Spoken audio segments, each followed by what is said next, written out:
नमस्कार दोस्तों, मैं दीपक पांडे। आप देख रहे हैं फटाफट न्यूज़। और तीर्थ यात्रा का जो सेगमेंट में बताया था, जो मैं आपको बोला था कि मैं आपको एक पिलग्रिमेज पे ले जाऊंगा, उसी क्रम में आज मैं छत्तीसगढ़ में उदयपुर ब्लॉक में रामगढ़ जो जगह है वहाँ पे आया हूँ। और यहाँ पे मैं आपको सीता बेंगरा हो, जोगी मारा हो या लक्ष्मण गुफा हो, सबके विषय में बताऊँगा। तो आप प्लीज़ इस वीडियो को देखते रहिए लास्ट तक। और मेरे ठीक आप लेफ्ट साइड में देखेंगे कि मैं सबसे पहले आपको सीता बेंगरा ले जा रहा हूँ और वहाँ पर क्या रहस्य है, क्या मिस्ट्री है, क्या स्टोरी है इसकी, ये तमाम मैं जानकारियाँ दूंगा। और कब से ये प्रचलन में आया, कब से लोग इसके बारे में जाने, ये सब जानकारियाँ मैं दूंगा आपको। और यहाँ पे एक्सपर्ट है, मैं उनसे बात भी करूंगा। तो जैसा मैं आपको बताया कि यहाँ पे जो एक्सपर्ट है मैं उनसे बात करूंगा और यहाँ का जो रहस्य है सीता बेंगरा का, वो हम जानने का प्रयास करेंगे। नमस्ते सर, क्या नाम है सर आपका? मेरा नाम कमलाकांत शुक्ल है जी। और मैं यहाँ शिक्षक था जी। शिक्षक के बाद में मैं ये काम शुरू कर दिया क्योंकि यहाँ धार्मिक स्थल ज़्यादा थे। जी। और चूँकि हिंदू होने के नाते मुझे ज़्यादा इसका शौक़ था। जी। खोज का जी। कि आखिर में इसको किसने बनवाया और कितना पुराना है। जी। तो मतलब जो धार्मिक रुचि थी वो आपको प्रेरित की कि आप ऐसी जगहों पे आए और इसका रहस्य जानने का प्रयास किए। तो पहला जो क्रम है हमारा सीता बेंगरा। जी।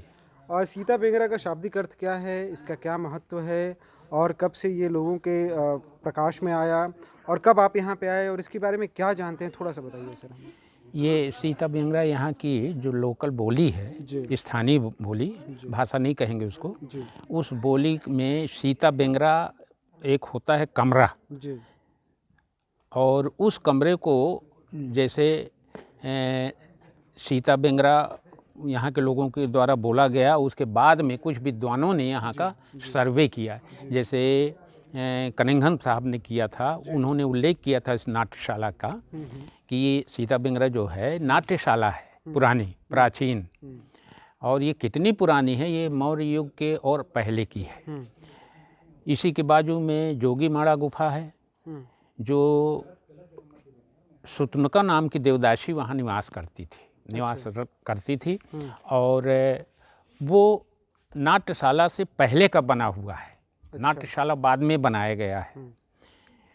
ये ईसा पूर्व 4वीं या 5वीं शताब्दी तक जाता है। जी, आप नाट्यशाला की बात कह रहे हैं सर। एक जो मिनिमम न्यूनतम जो पैमाना होता है नाट्यशाला का क्या होता है? और किस आधार पे कहा गया कि नाट्यशाला? क्योंकि कहीं पे ऐसा भी कहा जाता है कि शायद ये है या नहीं है, कई लोग खंडन भी करते हैं। पर इसका क्या पैमाना क्या है सर? हमने रामगढ़ उत्सव आषाढ़ से प्रथम दिवसे, आषाढ़ के प्रथम दिवस में मनाया जाता है यहाँ सांस्कृतिक कार्यक्रम।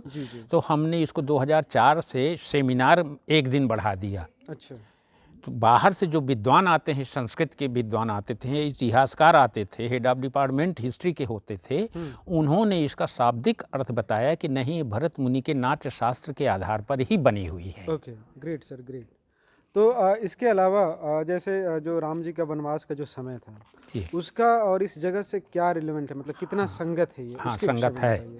ये क्या है, जब रामचंद्र जी चित्रकूट से चले जी, तो वो कहीं नहीं गए हैं, वो सीधे दक्षिण आए हैं और जबलपुर में एक शंकर जी का स्थान है, वहाँ रुक करके एक रात वो सीधे आम्रकूट अमरकंटक पहुँचे। क्योंकि अमरकंटक में गोसाई जी ने किसी भी नदी का उल्लेख नहीं किया रामायण में। अच्छा। रामचंद्र जी ने सोन नदी को पार किया कि नर्मदा को पार किया, इसका कोई उल्लेख नहीं है उसमें। अच्छा।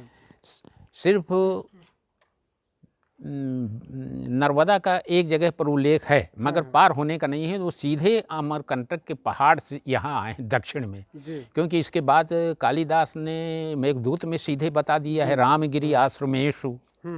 तो ये रामगिरी आश्रमेशु रहा, यहाँ भगवान रामचंद्र जी का आश्रम था कुछ दिन के लिए। तो जिस तरह से कालिदास ने अपनी रचना की है मेघदूत, बहुत ही महान रचनाओं में से एक मानी जाती है जी। और जो भी उसको पढ़ते हैं उनको काफ़ी हिस्टोरिकल जानकारी भी मिलता है। तो उसके विषय में थोड़ा बताइए कि क्या ये संगत है कि यहीं पे आके उन्होंने उसकी रचना की और क्या रिलेवेंट है, क्या लोग पूजा करते हैं, क्या अर्चना करते हैं, कुछ उसके बारे में? जी हाँ, ये रामगढ़ पहले रामगिरी के नाम से जाना जाता था। अच्छा।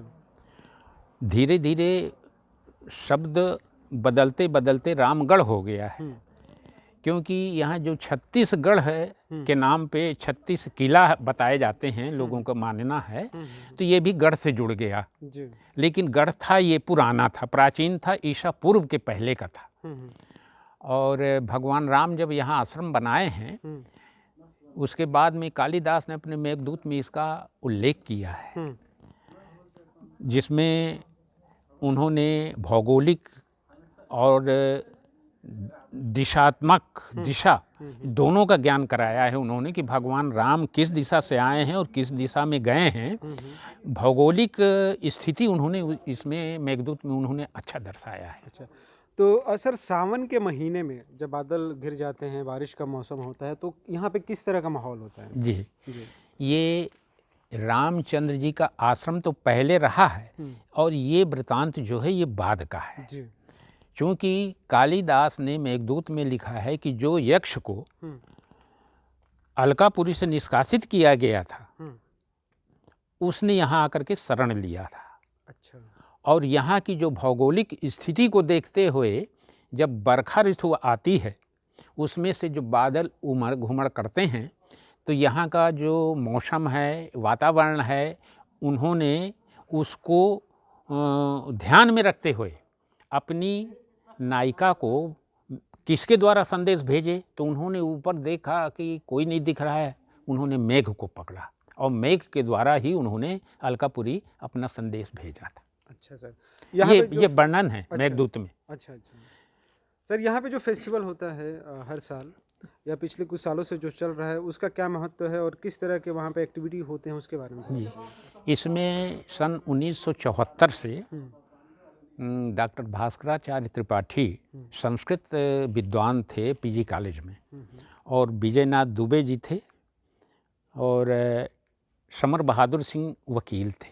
अच्छा। वो इतिहासकार थे समर बहादुर सिंह। जी। ये तीन लोग 1974 को आषाढ़ के प्रथम दिवस के दिन यहाँ तीन मात्र लोग आकर के 2 घंटा उन्होंने बिताया था और साहित्यिक और नाट्यशाला से संबंधित अपनी जो चर्चाएं थी एक दूसरे को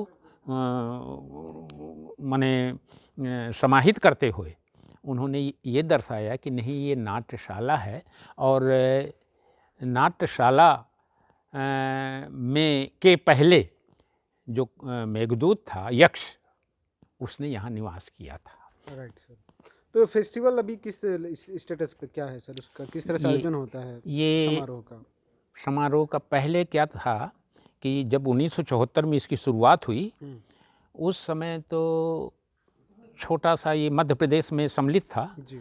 और यहाँ कोई आय का साधन नहीं था, किसी प्रकार का शासन से कोई एड नहीं मिलता था। तो इन्होंने कुछ लोगों से, किसी से 100 रुपये, किसी से 200 रुपये, इस तरीके से ले करके इन्होंने हर प्रतिवर्ष आषाढ़ के प्रथम दिवस के दिन इन्होंने कल 3 आए, दूसरे प्रोग्राम में दूसरे वर्ष में 4 आए, इस तरीके से संख्या बढ़ते बढ़ते ये प्रोग्राम यहाँ तक पहुँचा। Right sir. तो मेरा आखिरी सवाल ये है सर कि इस वीडियो को जो भी लोग देखेंगे, इतनी अच्छी बातचीत हुई है, तो इस जगह को किस तरह से आप समराइज़ करेंगे ताकि आने वाले दिनों में लोगों में और इंटरेस्ट हो और काफ़ी जो हमारी ऐतिहासिक जानकारियाँ हैं उसके बारे में वो जान सके सर? ये क्या है कि ये घनघोर जंगलों से घिरा हुआ रामगिरी पहाड़ है जी। और इसके पहले क्या था कि इतना घनघोर जंगल था कि यहाँ तक कोई पहुँच नहीं पाते थे। Right sir. लेकिन कुछ विद्वानों ने यहाँ आ करके उसका उल्लेख अपने पुस्तकों में किया है। जैसे हमारे सरगुजा में समर बहादुर सिंह जी थे, उन्होंने सरगुजा का एक अध्ययन लिखा है, एक पुस्तक लिखी है सन 57 में, उसमें इसका पूर्ण उल्लेख उन्होंने सप्रमाण दिया है और उन्होंने ये बताया कि नहीं, ये नाट्यशाला है। पहले तो ये आता है यक्ष का स्थान, बाद में ये मौर्यकालीन नाट्यशाला बनाई गई है, लेकिन इसके पहले की गुफा जो है जोगीमाड़ा गुफा, वो पहले से ही बनी थी, जिसमें देवदासी सुतनुका। उस पे हम जाएंगे सर, उसके विषय में हम अलग बात करेंगे। यहाँ पे एक लिपि लिखी है, उसके बारे में थोड़ा बता दीजिए। वो लिपि 2 लाइन की है। उसमें अभी क्या है कि थोड़ा सा ध्यान नहीं है हमको, लेकिन उसका हिंदी में अर्थ होता है कि पूर्णमासी का दिन है और आषाढ़ का प्रथम दिवस शुरुआत जब होता है, मेघ आकर के ऊपर से गरजते हैं और बरसाती हवाएं चलती हैं, तो उसकी टंकार को देखते हुए ये पहाड़ और ये स्थान जो एक मनोरम माना गया है और प्राचीन माना गया है, क्योंकि ये सबसे प्राचीन माने विश्व की सबसे प्राचीन नाट्यशाला को इन्होंने मान करके आगे जब सर्वे हुआ तो विद्वानों ने भी इसको मान्यता दी है। जी sir, thank you very much sir, आप हमसे बात किए और सीता बिंगरा के बारे में बताए। यहाँ पे और भी जो 2-3 अच्छी जगह हैं, खूबसूरत जगह हैं जिनका महत्व हम वहाँ पे जाएंगे और बात करेंगे। तो दोस्तों मैं यहाँ पे आया, शुक्ला सर जो हैं एक्सपर्ट, उनसे बात किया सीता बिंगरे के बारे में, इतना अच्छा जानकारी दिया इन्होंने। इसके बाद भी जो जगह हैं वहाँ पे भी हम जाएंगे। तो इसी तरह के कार्यक्रम के लिए आप हमसे जुड़े रहें, और क्योंकि मैं आज आपको इतनी अच्छी तीर्थ यात्रा पे ला रहा हूँ और बहुत ही हिस्टोरिकल आपको जानकारी मिलने वाली है। कैमरामैन एपी के साथ में दीपक पांडे, आप देख रहे हैं फटाफट न्यूज़। इसी तरह खबरों के लिए आप जुड़े रहें, बने रहें, हमें लाइक करें, सब्सक्राइब करें, कमेंट करें। Thank you very much guys.